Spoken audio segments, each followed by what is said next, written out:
श्री गजानन विजय ग्रंथ अध्याय 3. वक्रतुंड महाकाय सूर्यकोटी समप्रभ निर्विघ्नं कुरु मे देव सर्वकार्येषु सर्वदा. गणनाथ गणपती रविशुक्र बृहस्पती पंचेतानि स्मरे नित्यं. श्री गजानन विजय ग्रंथ प्राकृतवाणी प्रवर्तते. श्रोता वक्ता सावधाना भवन्तु. श्री गणेशाय नमः.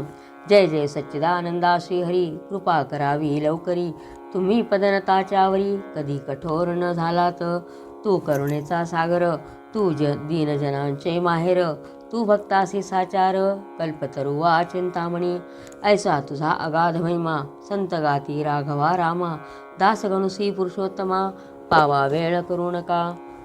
तर दासगणू विनंती करताय भगवंताची की तू आता माझ्यावर कृपा कर आणि हा ग्रंथ पूर्ण कर. असो बंकटलाला घरी राहते झाले साक्षात्कारी. दीनदुबळ्यांचे कैवारी श्री गजानन महाराज. तर बंकटलालच्या घरी गजानन महाराज राहत होते. लांब लांबोनी भक्त येती समर्थांते वंदिती. मधु ते माशा जमती न लगे करणे आमंत्रण. जिथं मध असतं तिथं माशा आपोआप जमतात, त्यांना काही बोलवावं लागत नाही. एके दिनी काय झाले ते आता सांगतो वहिले. महाराज होते बसलेले निजासनी आनंदात. ती प्रभातीची वेळ होती. प्रांत ताम्र झाला. पक्षी किलकिलाट आला करू लागले वृक्षावर. कुक्कुटाचे होते स्वन मंद शीत वाहे पवन. वृद्ध करीती नामस्मरण शय्येवरी बैसोनिया. उदयाचली नारायण येऊ पाहे हर्षे करुण. तेने तम पलायन करू लागला कंदरीसी. परम भाविक सुवासिनी रतसडा संमार्जनी. वत्सधेनुसी पाहुनी तोडू लागली चराटे. तर पहाटेची वेळ होती. पक्षी किलकिल करत होते. कोंबडा आरवत होता. मंद मंद वारा वाहत होता. वृद्ध लोक नामस्मरण करत होते. स्त्रिया सडा रांगोळ्या करत होत्या आणि अशा आणि वत्स म्हणजे गायींना बघून वासरं पळत होते. असं ते पहाटेची रम्य वेळा होती. त्यावेळेला काय झालं, ऐशा त्या रम्य वेळेस एक साधू शेगावास येता झाला दर्शनास श्री गजानन साधूंच्या. तर त्यावेळेला एक साधू गजानन महाराजांच्या दर्शनाला तिथं आला शेगावला. तो भिकार गोसावी मानमान्यता त्याची राहावी. कोठोनिया सांगा भरवी श्रीमंतांच्या मंडळीत. भगवी चिंधी डोक्यास त्याचं वर्णन केलेले. भगवी चिंधी डोक्यास झोळी वाम बगलेस. होती एक नेसण्यास फाटकीसी लंगोटी. मृगाजिनाचा गुंडाळा पाठीवरी होता भला. ऐसा गोसावी बैसला कोपऱ्यात एकीकडे. तर डोक्याला भगवी चिंधी होती, डाव्या हातात झोळी होती, तसंच फाटकी लंगोटी होती आणि पाठीवर मृगाजिन होतं म्हणजे आसन होतं. असा तो एका कोपऱ्यात बसलेला होता. दर्शनासी भीड फार हो लागली साचार. अशा स्थितीत मिळणार सवड कशी त्या गोसाव्यास. तर खूप गर्दी होती आणि त्या गोसाव्याला काही जागा मिळत नव्हती दर्शन घ्यायला. तो ठाईच बैसून करू लागला चिंतन. म्हणे समर्थांचे चरण दृष्टी पडणे कठीण मला. समर्थाचा लौकिक भला मी काशीत ऐकला. आवडीने नवस केला भांग स्वामी अर्पणाचा. तर तो त्यांनी भांग अर्पण करण्याचा नवस केलेला होता. तो मम हेतू मनात जिरुणी जाया पाहे येत. या श्रीमान मंडळीत माझ्या नवसास कोण पुसे. गांजाचे नाव काढिता लोक मजला देतील लाथा. मी तो आलो फेडण्याकरता नवस गांजाचा शेगावी. तर गांजाचं नुसतं नाव ऐकून सुद्धा लोक मला मारतील म्हणे आणि मी तर नवस फेडायला आलेलो आणि स्वामींना गांजा द्यायला आलेलो आहे म्हणे. काय करावं आता असा तो मनात विचार करत होता. माझ्या नवसाची मी ती मात सांगू तरी कवणाप्रत. येथे एकही ना दिसत प्रेमी या शांभवीचा. जी वस्तू ज्या आवडे खरी तिचाच तो नवस करी. आणि माणी सर्वतोपरी हीच वस्तू उत्तम. ऐसे नाना विचार गोसावी करी साचार. झाला होता परम आतुर दर्शन घ्याया समर्थांचे. जी वस्तू ज्याला आवडते तो त्याचाच नवस करतो. त्याला ते आवडत होतं गांजा म्हणून त्यांनी त्याचाच नवस केलेला होता. ऐसे नाना विचार गोसावी करी साचार. झाला होता परम आतुर दर्शन घ्याया समर्थांचे. ते त्यांचे मनोगत जाणते झाले समर्थ. बोलते झाले इतरांप्रत आना काशीचा गोसावी. तो पहा त्या कोपऱ्याला आहे बिचारा दडून बसला. हे ऐकता आनंद झाला गोसाव्याला परमावधी. तर हे तो कोणाशीच बोलत नव्हता, पण हे स्वामींना अंतर्मनाने बरोबर कळाले. त्यांनी सांगितलं तो कोपऱ्यात तो बसलेला आहे तो काशीचा गोसावी, त्याला आणा म्हणे. आणि बोलला मनात त्रिकालज्ञ हे खरेच संत. मी जे बोललो मनात ते सर्व यांनी जाणले. ज्ञानेश्वरी षष्ठाध्यायी जी गोष्ट कथिली पाही की स्वर्गलोकीच्या कथा त्याही समजतात योगीवरा. म्हणे ज्ञानेश्वरीमध्ये 6वे अध्याय सांगितलेले की स्वर्गलोकाच्या ज्या गोष्टी असतात त्या योगी लोकांना सर्व समजतात. तसंच हे पण कोणीतरी योगीच आहेत म्हणे, यांना माझ्या मनातलं कळालं. त्याचे आले प्रत्यंतर मला येथे साचार. धन्य धन्य हा साधूवर त्रिकालज्ञ महात्मा. तर मला सुद्धा त्याची प्रचिती आली म्हणे आता की हे साधू त्रिकालज्ञ आहेत असं. न बोलता माझा नवस जाणतील हे पुण्यपुरुष. त्याचे प्रत्यंतर या वयास अवधी उरला थोडका. मंडळींनी गोसाव्याला पुढे आणून उभा केला. तो महाराज बदले त्याला काढ झोळीतील पोटळी. जी 3 महिनेपर्यंत रक्षण केलीस झोळीत. त्या पोटलीचे आज येत होऊ दे गा पारणे. तर त्याला सांगितलं महाराजांनी तुझ्या झोळीमध्ये जी एक पुडी ठेवलेली आहे तू, तर ती पोटली काढ म्हणे. तू 3 महिन्यांपासून तू सांभाळून ठेवलेली तिचं पारणं कर, ती मला दे म्हणे आता. गोसावी पदी लागला गहीवर त्यासी दाटला. गडबडा लोळू लागला बालका परी स्वामींपुढे. महाराज म्हणती गोसाव्यास पुरे आता उठवण बैस. पोटळीच्या बुटीस काढ बाहेर झोळीच्या. नवस केलास ते वेळी लाज नाही लाज वाटली. आणि आता काही लाविली चाळवा चाळवळी निरर्थक. तर म्हणे तू जेव्हा नवस केला तेव्हा तुला लाज नाही वाटली का? आणि आता ती पुडी काढायला का लाजतोय? काढ म्हणे आता ती, असं महाराज त्याला सांगायला लागले. गोसावी होता महाधूर्त तो बोलला भीत भीत. जोडून या दोन्ही हात ऐसे नम्रवाणीने. मी बुटी काढतो नवस आपला फेडितो. परी मागणे मागतो एक ते द्या दिनाला. आठवण माझ्या बुटीची नित्य राहावी आपणासाची. हीच इच्छा मानसींची आहे ती पूर्ण करा. ठीक आहे म्हणे, मी तुम्हाला बुटी देतो, पण सदैव या बुटीची या वस्तूची आठवण ठेवा म्हणे तुम्ही. असं तो भीत सांगायला लागला स्वामींना, गजानन महाराजांना. तेव्हा बुटीचे प्रयोजन नाही हे मी जाणतो पूर्ण. परी बालकाची आठवण राहावा या बुटी स्वीकारा. भक्त जी जी इच्छा करीत ती ती ज्ञाता पुरवित. अंजनीचा वृत्तांत आनामनी आपुल्या. अंजनी होती वानरी तिने प्रार्थिला त्रिपुरारी की तुम्ही यावे माझ्या उदरी. वानर होणी शंकरा ते राणे मानिले. महारुद्र पोटी आले अंजनीचे पुरविले मनोरथ चंद्रमौळीने. ठीक आहे म्हणे, ही वस्तू जी काय आहे गांजा, ही काही आठवण ठेवण्यासारखी नाही आहे म्हणे, परंतु माझी तुम्हाला आठवण राहावी म्हणून तुम्ही ही वस्तू कायम तुमच्या जवळ ठेवा किंवा त्याची आठवण ठेवा म्हणे, म्हणजे माझी तुम्हाला आठवण येत जाईल. असं तो साधू तो गोसावी गजानन महाराजांना सांगतो. जसं म्हणे अंजनीने शंकराला सांगितलं, अंजनी ही वानरी होती, तिने सांगितलं की तुम्ही माझ्या पोटी जन्म घ्या. त्यावेळेला तिची इच्छा पूर्ण व्हावी म्हणून महारुद्र अवतार घेऊन, मारुतीचा अवतार घेऊन महादेव तिच्या पोटी आले. तेथे शंकरा कारण आडन आले वानरपण. तेवी माझ्या बुटीची आठवण राहता ती ते स्वीकारा. तर त्यांनी तिची इच्छा पूर्ण केली, त्याचप्रमाणे तुम्ही माझी सुद्धा इच्छा पूर्ण करा म्हणे. त्यातून तुम्ही कर्पूर गौर साक्षात आहा शंकर. म्हणून बुटीचा आवेर करू नको दयाळा. तुम्ही सुद्धा शंकराचाच अवतार आहे, तर याच्या त्याग करू नका म्हणे या बुटीचा. ज्ञानवल्ली शंकराने म्हटले आहे ज कारणे. ही इतरा आणि लवणे परिभूषण तुम्हाला. महाराज किंचित घोटाळले परी अखेर होय म्हटले. मायेपूर्वी बाल कल्लळे वेडे वाकुळे असले जरी. आईच मुलाची इच्छा पूर्ण करते, जी म्हणजे ते योग्य असो नसो, पण तिला मुलाचं म्हणणं बालकाचं म्हणणं मान्यच करावं लागतं. त्याप्रमाणे गजानन महाराजांनी त्या साधूची इच्छा पूर्ण करायची ठरवली. गोसाव्याने बुटी काढली हातावरी घेऊन धुतली. चिलमीत घालून पाजली पुण्यपुरुष गजानना. ऐसा बुटीचा वृत्तांत कथिलासे कारणासहित. तो आणून ध्यानात विचार करणे प्रत्येकी. काही दिवस राहून गेला गोसावी निघून, आपणा धन्य मानून रामेश्वरा कारणे. मग काही दिवसांनी तो गोसावी तिथे राहिला आणि निघून गेला.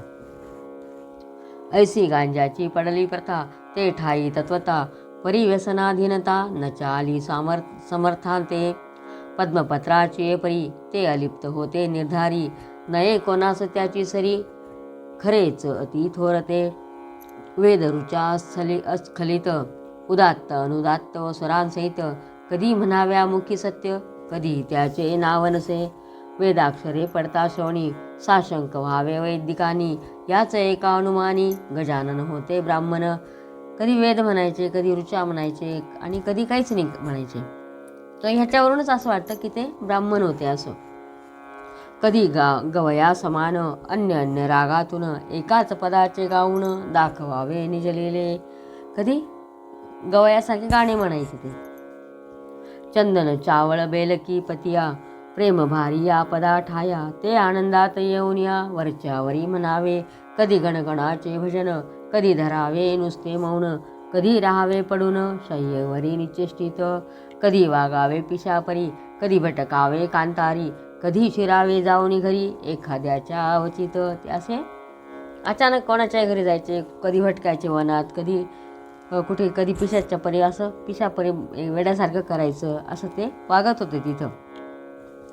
व्याधीश असो त्या शेगावात, जानराव देशमुख विख्यात, होता त्याचा प्राणांत, व्हावयाचा समय आला. तर त्या शेगावामध्ये एक जानराव नावाचा देशमुख प्रसिद्ध होता. तर त्याचा मृत्यू समय जवळ आला. त्यावेळेला काय झालं, व्याधी शरीरी बळावली, शक्तिपार निघून गेली, प्रयत्नांची कमाल केली, वैद्यांनी त्या आपुल्या, नाडी पाहून अखेर, आपता कळविला समाचार, प्रसंग आहे कठीण फार, नसे आशा वाचण्याची. तर बरेच वैद्य झाले पण त्यांना काही गुण येत नव्हता आणि त्यांनी सांगून टाकलं की आता मृत्यू समय जवळ आलेला आहे, तर शक्यता कमी आहे म्हणे. आम्ही प्रयत्न केले अति, परी यश न आले तळरती, यांना आता घोंगड्यावरती काढून ठेवा हेच बरे. तर यांना आता कांबळ्यावर काढून ठेवा म्हणे, उचलून झोपून द्या म्हणे त्याच्यावर, यांची काही खरं नाही असं त्या जानरावांचं असं सांगून गेले वैद्य. ते ऐकता अवघे आप्त, दुःख करीती अत्यंत, जानरावा आम्हा प्रत, सोडून तू जाऊ नको, तुझ्या प्रित्यर्थ नवस केले, नाना दैवता लागी भले, परी नकोनी पावले, हाय हाय रे दुर्दैवा. वैद्याने टेकिले हात, प्रयत्न झाले कुंठित, आता अखेरच्या यत्नाप्रत, करून पाहू एक वेळा. बंकटलालाची ये घरी, आहेत एक साक्षात्कारी, त्यांच्या योगे शेगाव नगरी, झाली प्रति पंढरपूर. साधुनी आणल्या मनात, काय एक नाही होत, सच्चिदानंद बाबा प्रत, ज्ञानेश्वरांनी उठविले. तर म्हणे आता हे तर मृत्यू समय जवळ आला, यांना कांबळ्यावर काढून ठेवा. पण म्हणे आता वैद्यांनी पण हात टेकून दिले की आता हे काही जगत नाही. पण आता शेवटचा प्रयत्न म्हणून बंकटलालाच्या घरी जे काही योग्य आहेत त्यांच्याकडे जाऊ म्हणे, की जे प्रति पंढरपूर केलं आहे म्हणे त्यांनी, तर त्या साधूंच्याकडे आता यांना घेऊन जाऊ म्हणे. जसं सच्चिदानंद बाबांना ज्ञानेश्वरांनी कृपा केली आणि त्यांना मृत्यूसमयी उठवलं, तसं जर काहीतरी यांनी चमत्कार केला तर होऊ शकतं. त्याचे पाहू प्रत्यंतर, जा जा कोणी जोडा कर, नका करू रे उगा उशीर, वेळंत समयाची. ते ऐकून एक आप्त, आला बंकट सदनाप्रत, जानरावाची हकीकत बंकटलाला कथन केली. मग जा म्हणे पटकन आणि त्या बंकटलालकडे जाऊन स्वामींना सांगा म्हणे सर्व हे. असं म्हणून एक नातेवाईक गेला आणि त्यांनी त्या बंकटलालला सर्व सांगितलं. जानराव देशमुखाचा समय अंत काळाचा, आला आहे जवळीसाचा, म्हणून आलो तुम्हाकडे. महाराजांचे चरणतीर्थ, द्या कृपा करुणी मजप्रत, ते तीर्थ नो हे अमृत, होईल वाटे जानरावा. तर म्हणे हे महाराजांचं चरणाचं जे तीर्थ आहे ते द्या म्हणे आम्हाला, आणि म्हणजे त्यांच्यानी तो जानरावांचा प्राण वाचू शकेल. तर ते तीर्थ मागू लागले. बंकटलाल म्हणे त्यावरी, ही गोष्ट माझ्या न माझ्या करी, तुम्ही करावी अत्यादरी, विनविनी आमच्या वडिलांना. तर बंकटलाल म्हणे हे काय माझ्या हातात नाही बाबा म्हणे, तुम्ही माझ्या वडिलांनाच सांगा म्हणे, तुम्ही ही विनंती करून तुम्ही सांगा म्हणे त्यांना, भवानी रामांना. जैसे त्याने सुचवले तैसे आपते तत्काळ केले, भवानी रामा विनविले, दाया तीर्थ समर्थांचे. भवानी राम सज्जन होता मनाचा दयाळू पूर्ण, दुसऱ्याचे दुःख ऐकून सज्जनतेच विवळ होती. प्याल्यामध्ये भरुणी पाणी समर्थांच्या लाविले चरणी, आणि केली विनवणी तीर्थ देतो जानरावा. समर्थे तू कविले मान तीर्थ पाजिले नेऊन, जानरावा कारण घर घर घशाची बंद झाली. तर त्यांनी मग भवानीरामांनी एका पेल्यात पाणी घेतलं आणि स्वामींना विचारलं कुणीने की देऊ का बुवा असं. मग स्वामींनी होकार दिला आणि ते तीर्थ त्यांच्या पायाचं तीर्थ घेतलं आणि ते जानरावांना दिलं. दिल्यानंतर काय झालं, त्यांच्या घशाला जी घरघर लागलेली होती ती बंद झाली. हात हलवू लागला, किंचित डोळा उघडिला, उतार पडू लागला तीर्थ प्रभावे देशमुखाशी. तर त्याच देशमुखाला उतार पडायला लागला. तो पाहता प्रकार आनंदले नारी नर, सत्पुरुषाचा अधिकार आला कळून सर्वांशी. मग औषधी बंद केली, तीर्थी भिस्त ठेवली, ज्या योगे लाभली झाली आरोग्यता जानरावा. मग सगळं औषधं बंद करून टाकले आणि फक्त तीर्थ द्यायला सुरुवात केली. त्याच्याने त्यांना त्यांना बरं वाटायला लागलं. 8 दिवसांमाझारी जानराव झाला पहिल्या परी, भवानी रामाची घरी आला दर्शना समर्थांच्या. पहा संतांचे चरणतीर्थ साधनात झाले अमृत, संतन ते साक्षात देव कलियुगाचे. तर तसं ते हे संत म्हणजे कलियुगातले देवच आहेत म्हणे हे. तर त्यांच्यामुळे यांना जानरावांना बरं वाटायला लागलं. येथे एक ऐसी शंका उत्थान पावे सहज देखा, श्री गजानन सारिका संत होता शेगावी. मग तो तेथे असताना गेले न पाहिजे कोणी जाना, यमाजी पंथाची असदना परी हाच आहे कुतर्क. संत मृत्यूना टाळती निसर्गाप्रमाणे वागती, परी संकटाते वारिती आगंतुक असल्यास ते. सच्चिदानंद भावासी ज्ञानेशी उठवली नेवाशाशी, परी ते खरे आळंदीशी देह ठेविते झाले हो. तर मग आता एक शंका आहे म्हणे, म्हशे गावामध्ये जर संत आहेत तर मग तिथं कोणाचाच मृत्यू व्हायला नको ना. पण हे संत जे असतात ते निसर्ग नियम टाळत नाही, ते फक्त अचानक जे संकट आलं त्याचं निवारण करीत असतात. जसं ज्ञानेश्वर महाराजांनी सच्चिदानंद बाबांना नेवाशाला उठवलं, ते गेले होते तर त्यांनी उठवलं ज्ञानेश्वर महाराजांनी, पण शेवटी आळंदीला गेल्यानंतर त्यांचा मृत्यू हा झालाच. याचे रहस्य तुगेचे आहे, हे गंडांतर टाळती पाहे, ते टाळणे काहीच नव्हे अशक्य संत पुरुषाला. मृत्यूचे 3 प्रकार आहेत जगी साचार, त्यांची नावे क्रमवार देतो तुम्हा कारणे. तर मृत्यूचे हे 3 प्रकार आहेत म्हणे, आध्यात्मिक, आधिभौतिक आणि अधिदैविक. त्या तिघां माझी बलिष्ठ देख, आध्यात्मिक मृत्यू असे. आधिभौतिकाची तयारी कुपथ्याने होते खरी, नाना प्रकारच्या शरीरी व्याधी निर्माण होतात. आधिभौतिकाची तयारी कुपथ्याने होते खरी, नाना प्रकारच्या शरीरी व्याधी निर्माण होतात. त्यांचा जोर झाल्यावर मृत्यू येतो अखेर, त्या मृत्यूचा परिहार करिता येतो औषधाने. मात्र औषधी देणारा शास्त्रज्ञ असला पाहिजे पुरा, औषधीचा पसारा आहे अवगत जयाशी. तर हे 3 प्रकारचे मृत्यू आहे, आध्यात्मिक, आधिभौतिक आणि आधिदैविक. तर ज्यावेळेला आधिभौतिकाचे जोर वाढतो त्यावेळेला जर औषध दिलं, तो जो औषध देणारा आहे तो जर योग्य असेल, पूर्ण माहितीगार असेल, तर त्याच्याने गुण येतो. ऐसा वैद्य भेटल्यास आधिभौतिकाचा होय नाश, तैसे आधिदैविकास नवस सायास घालविती. आणि आधिदैविक जो मृत्यू असेल तर त्याला नवसायासाने घालवता येतं. हे गंडांतर रूपाचे मृत्यू 2 प्रकारचे, भौतिक आणि दैविक साचे. हे आहेत ख्यात जगी, मृत्यू जो का आध्यात्मिक, तो कवनाच्याने न टळे देख. पहा अर्जुनाचा बालक कृष्णा समक्ष पडेला. जर आध्यात्मिक जो मृत्यू आहे तो कोणाच्यानेच टळत नाही. जसा अर्जुनाचा मुलगा अभिमन्यू कृष्णासमोर पडला पण त्याला देवसुद्धा वाचवू नाही शकले, तैसा जानरावाचा मृत्यू गंडांतर स्वरूपाचा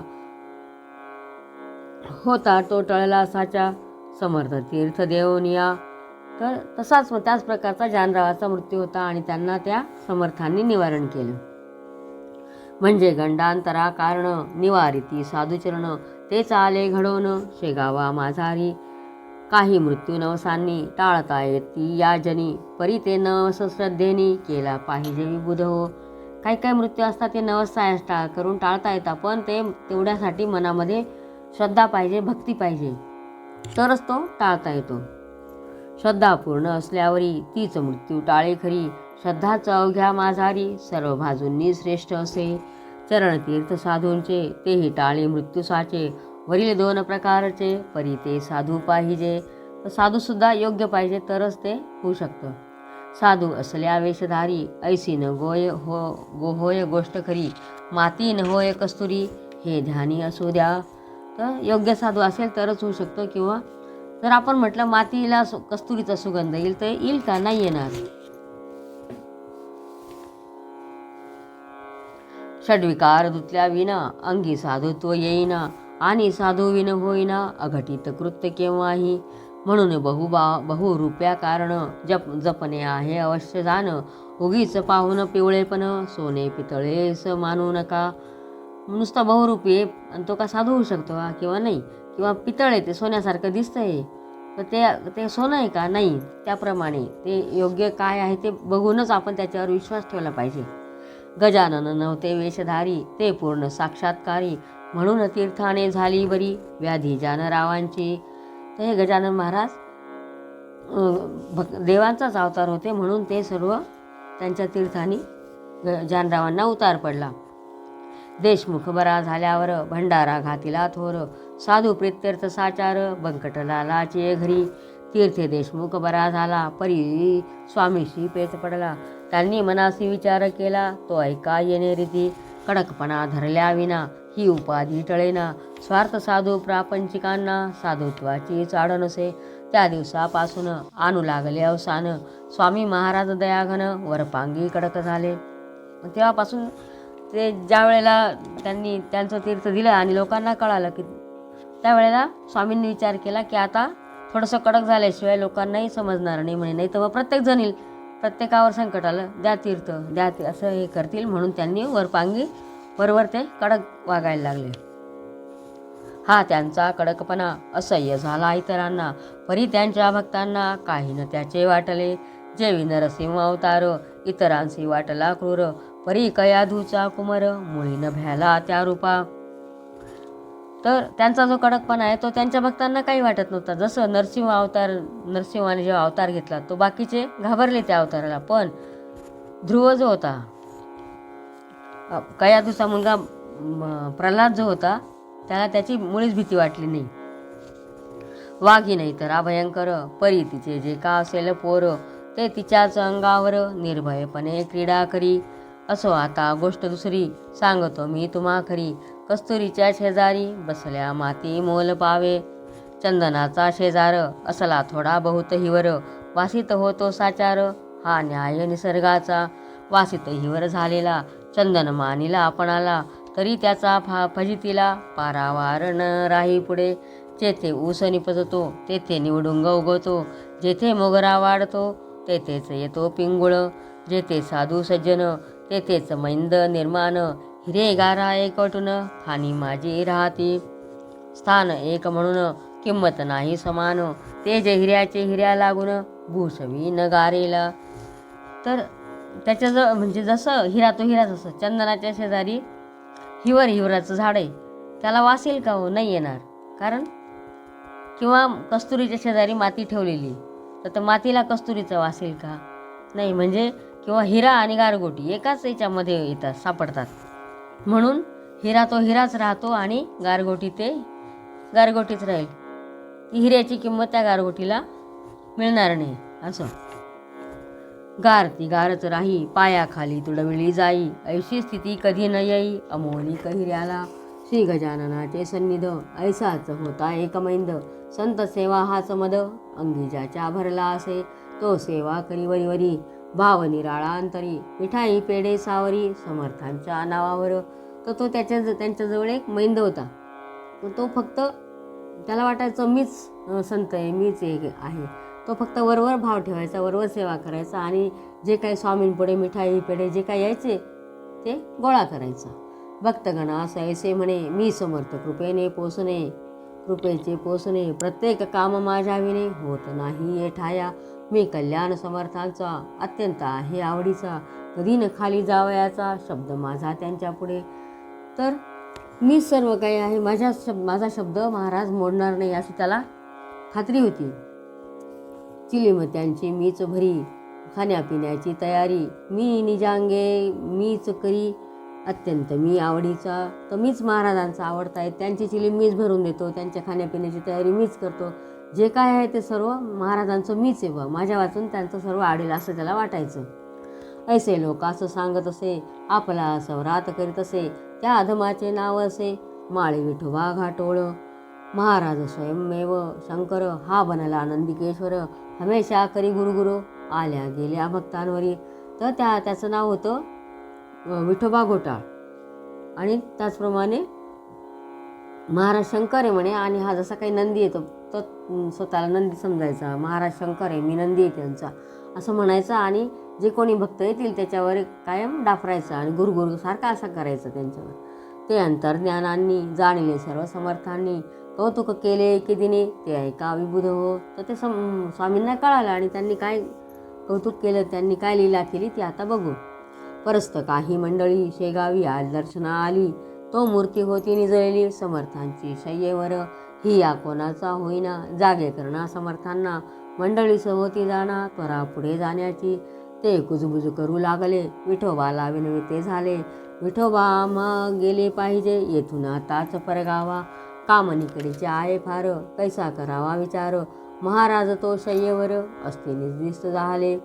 त्यांचे दर्शन घेतल्या विना आमचा पाय निघेना, हे अवघड काम होईना तुझ्या वाचून ये ठाई. तू समर्थांच्या शिष्यात मुख्य धोरणी महाधूर्त, तुला आम्ही जोडितो हात एवढे काम करावे. तर एकदा काय झालं, परगावहून काही मंडळी स्वामींच्या दर्शनाला आली आणि ते म्हणाले, आणि महाराज तर झोपलेले होते, तर आता यांना कसं उठवावं किंवा आमचं तर काही दर्शन होणार नाही. म्हणून त्यांनी त्या विठोबाला प्रार्थना केली की तू त्यांचा शिष्य आहेस बा, तर आम्हाला दर्शन घडवून दे. आयशा त्या स्तुतींनी विठोबा फुगून गेला म्हणी, त्याने जाऊन तत्क्षणी महाराजांशी उठविले. मंडळींचे काम झाले, परी संकट ओढवले, घोटाळ विठोबावली भरे, कर्म जैसे तैसे भल. समर्थांच्या हाती काठी एक होती भली मोठी, तीच त्यांनी घातली पाठी त्या विठोबा माळ्याचं. म्हणे त्या लोकांना तर दर्शन दिलं महाराजांनी, पण ते लोक गेल्यानंतर महाराजांनी त्याला चांगलं शासन केलं. हातामध्ये काठी होती, त्यांनी त्याला मारायला सुरुवात केली. म्हणती बेटा माजून गेला, आपुली स्थिती विसरला, या लुच्चाने आरंभिला उघड उघड व्यापार. मला लावितो उपाधी, घंटे आणून बांधितो मठी, घुमारे घाली कधी कधी ऐसा ती नीच हा. या घुमाऱ्याचे बक्षीस घे मी देतो तुला खास, तुझं वही केल्या कृपेस होईल प्रभूचा अपराधी. तू एवढा दांभिक आहे म्हणे, आणि तुला मी आता तू माझ्या नावाने काय काय करतो मला सर्व कळतंय म्हणे, आता तुला ही शिक्षा झालीच पाहिजे. सोमला साखूर मानू नये, विषाजवळ करू नये, तस्करासी लेखू नये, निजकंठीचा ताईत. ऐशा रीती ठोकला, छड्याखाली घाटोळाला, विठोबा तो पळाला, पुन्हा न आला मागुती. चांगला मार दिला, आणि मार खाल्ल्यावर तो विठोबा घोटाळ जो होता तो पळून गेला, तो परत आलाच नाही. खरे जे का संत असती ते ऐसेच करीतात, ढोंगे मात्र जातात अशाची आकारांमध्ये. म्हणजे अधिकारा वाचून ढोंगी बैसती होऊन, संत नादी लावण्या जन. ऐसे प्रकार कितीतरी. तर काही काही जे खोटे लोक असतात ते असे ढोंग करून लोकांना आपल्या नादी लावतात. मतलबी त्यांना साथ देती, उदो उदो त्यांचा करती, भल भल ते सांगताती, साक्षात्कार ढोंग्यांचे. ऐसे तेने दोघांचे काम होई, अपार पैसा मिळवला जाई, परी ही प्रथा बरी नाही, समाज जाईल रसातळा.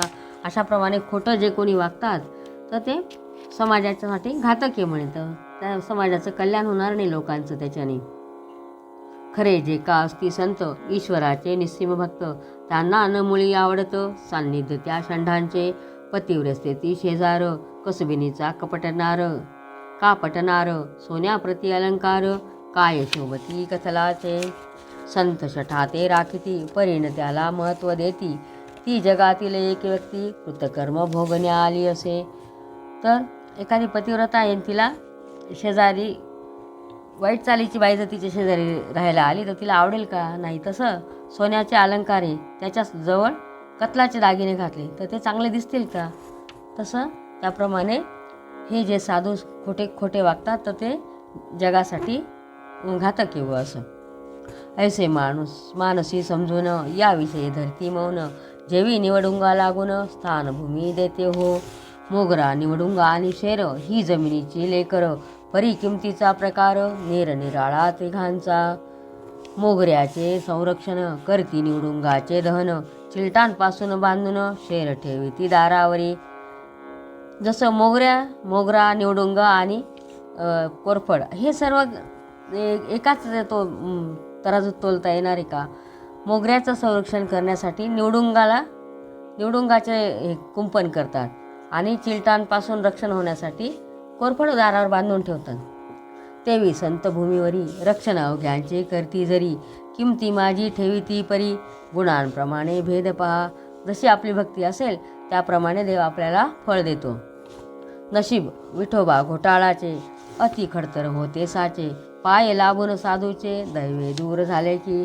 नशिबाने त्याला महाराजांची सेवा करण्याची संधी आली होती पण तो दुर्भाग्य ठरला. त्यामुळे त्याला हिरा सापडून सुद्धा त्याला लांब जावं लागलं. जरी तो ना ढोंग करता, तरी योग्यते प्रति चढता. संतांची ती योग्यता त्याने मुळी ना जाणली. त्याला काय योग्यतेचे स्वामी आहेत हे कधी कळालंच नाही. कल्पवृक्षाच्या तळवटी बसून इच्छिली गारगोटी, वा मागितली करवंटी कामधेनू पासून. कसं, जर कल्पवृक्षाच्या झाडाखाली बसून काय मागितलं तर गारगोट्या दे मला, किंवा कामधेनूपासून काय मागितलं, करवंटी. त्याप्रमाणे याला हे एवढा देव सापडला होता, हिरा सापडला होता, पण तो त्याला सांभाळता आला नाही. ऐसे न कोणी करावे, संतांपाशी राहुनी बरवे. तेथे विचारा ठेवावे, अहर्निशी जागृत. तर आपण संतांची कृपा लाभावी म्हणून विचार करूनच वागावे. हा दासगण विरचित श्री गजानन विजय ग्रंथ, तारक हो भावदीत अवघ्या भाविकांकारणे. इति श्री गजानन विजय ग्रंथ समाप्तम. श्री हरिहरार्पणमस्तु. शुभम भवतु. श्री गजानन महाराज की जय.